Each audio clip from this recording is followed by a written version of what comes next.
문장 부호를 저희들이 부과해서 처리를 해줬습니다. 국사편찬위원회에선 번역이 완료되는 대로 한글 서비스까지 추가할 계획이다. 우선 전문가들에게는 여태 볼 수 없던 자료를 손쉽게 보기 때문에 아마 많은 논문이 쏟아져 나올 것 같습니다. 저는 과감하게 얘기하겠는데 이제는 실록의 시대는 갔다. 이제 승정원 일기를 보지 않고는 글을 쓸 수가 없습니다. 그리고 그 글 내용이 과거보다는 훨씬 깊이가 있고 내용이 풍부해질 것이다. 그래서 역사학계에 저는 지각 변동이 일어날 것이다 이렇게 얘기를 하고 있습니다. 세계 최대의 역사 기록물 전산화 작업과 함께 승정원 일기는 지금 조선사 연구의 새로운 블랙박스로 떠오르고 있다. 사료를 전산화한다는 게 얼마나 큰 의미인지 우리는 이미 조선왕조실록의 CD롬을 통해서 경험한 바가 있습니다. 자, 지금 제가 들고 있는 것이 조선왕조실록의 CD롬인데요. 조선왕조 500년의 긴 역사가 이 CD롬 안에 모두 담겨 있습니다. 요즘 전 사회적으로 금연 열풍이 한참인데요. 자, 우리가 담배 역사를 연구하는 학자라고 가정을 해볼까요? 예전 같으면 이 조선왕조실록에서 이 담배에 대한 기사를 찾아보려고 해도 아마 엄두를 내기가 쉽지 않았을 겁니다. 왜냐하면 한번 읽어보는 데만 해도 좋게 4년이 넘는 시간이 걸렸을 테니까요. 그런데 요즘에는 이렇게 컴퓨터 앞에 앉아서 검색어만 입력을 해도 우리는 실록의 기사 내용을 쉽게 접할 수가 있습니다. 한번 보겠습니다. 네.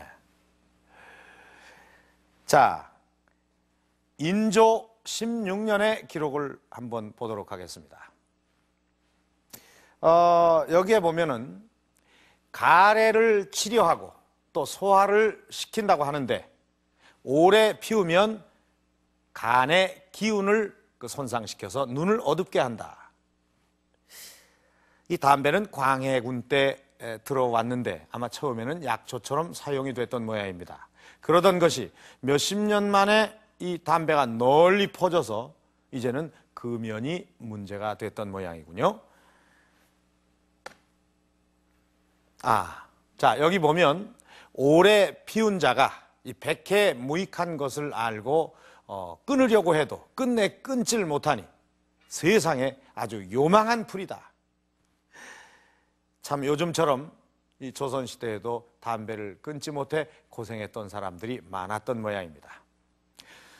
자, 이번에는 조선시대에도 휴가라는 제도가 있었는지 한번 알아보도록 하겠습니다.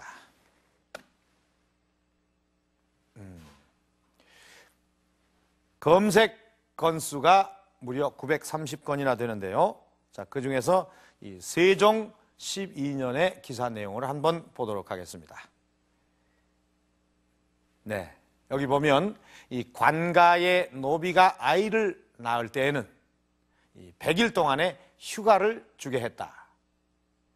참, 이 노비가 아이를 낳았는데 100일씩의 휴가를 줬다니 정말 놀라운 일입니다. 또 다른 내용을 한번 보도록 하겠습니다. 아내가 아이를 낳으면 남편도 만 30일 이후에 일을 하게 하라. 요즘에도 없는 이 남편의 출산 휴가를 법으로까지 보장을 한 걸 보면 조선은 우리가 생각했던 것보다 훨씬 더 선진적인 면모를 갖추고 있었던 것 같습니다. 이처럼 조선왕조실록의 전산화는 비단 학자들에게뿐만 아니라 누구라도 쉽게 조선의 역사를 접할 수 있는 획기적인 계기를 마련을 해 주었습니다. 승정원 일기의 전산화는 그 의미가 더 큽니다. 승정원 일기는 실록 못지않은 아주 풍부한 기록을 담고 있으면서도 그 양이 워낙에 방대해서 지금까지 연구가 이루어지지 않고 있었습니다. 그러나 이제 머지않아 한글로 전산화 작업이 이루어진다고 하니까 조선사 연구에 또 얼마나 새로운 지평이 열리게 될는지 벌써부터 잠옷 기대가 모아지고 있습니다. 자, 그럼 과연 이 승정원 일기에는 어떤 내용이 담겨 있는지 미리 한번 들여다보도록 하겠습니다. 굉장히 기록이 길고 승정원 일기엔 어떤 내용이 담겨 있을까? 영조 40년 10월 1일의 기록을 살펴봤다. 승정원 일기는 그 체제를 크게 나누면 그 일시와 날짜에 관한 우리 일반적인 일기 쓸 때도 몇 월 며칠 크림나시 기상관계 쓰듯이 일자와 날씨 쓰고 그다음에 그 승정원 즉 비서실에 대한 그 근무 상황을 씁니다. 그리고 그다음에 본문이 이어지죠. 일기는 항상 날짜와 날씨로 시작하고 있는데 오늘날의 방식처럼 몇 월 며칠을 구체적으로 표시하고 있는 것은 승정원 일기만의 특징이다. 다음으로 승정원 관리들의 이름을 기록하고 있는데 특히 출근 상황을 표시한 부분이 눈에 띈다. 좌는 출근, 좌직은 당직의 의미며 병은 몸이 아파 출근하지 못했다는 뜻이다. 이외에도 지각이나 휴가, 상을 당한 경우 등 그날그날 관리들의 근무 상황을 세세히 구분하고 있다. 이어서 일기는 왕의 하루 일과를 장소와 시간대별로 기록하고 있다.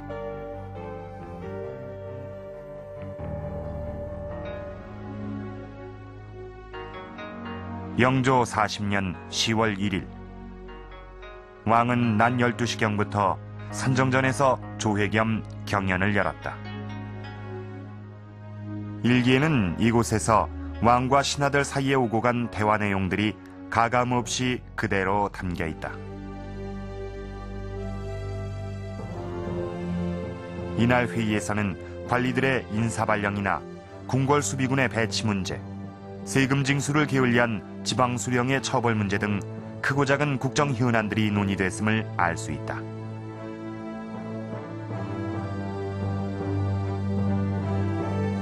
뿐만 아니라 승정원 일기엔 왕의 인간적인 면모까지도 기록돼 있다.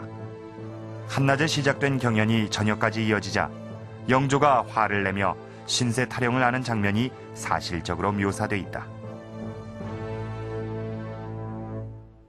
가장 중요한 것은 그 선별된 기사가 아니라 있는 그대로를 담고 있다는 거죠. 그래서 마치 지금 제가 영조라든가 정조라는 분을 뵙지는 못했지만 승정원 일기를 통해서 그 기록을 통해서 제가 마치 경연설상이라든가 그 신하들과의 그 업무 보고 자리에 동참했던 듯한 착각을 일으킬 정도로 시청각, 그러니까 오디오, 비디오 자료로서 충분한 가치가 있다는 것이죠.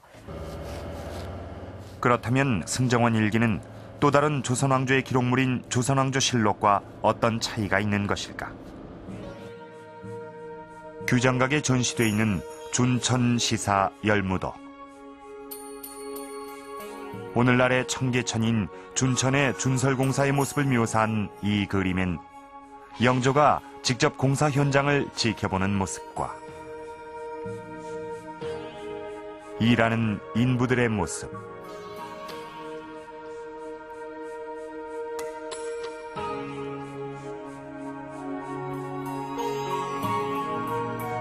구경하는 사람들, 수레 등 건설 장비와 공사 현장을 감독하던 관리들의 모습까지 자세히 그려져 있다.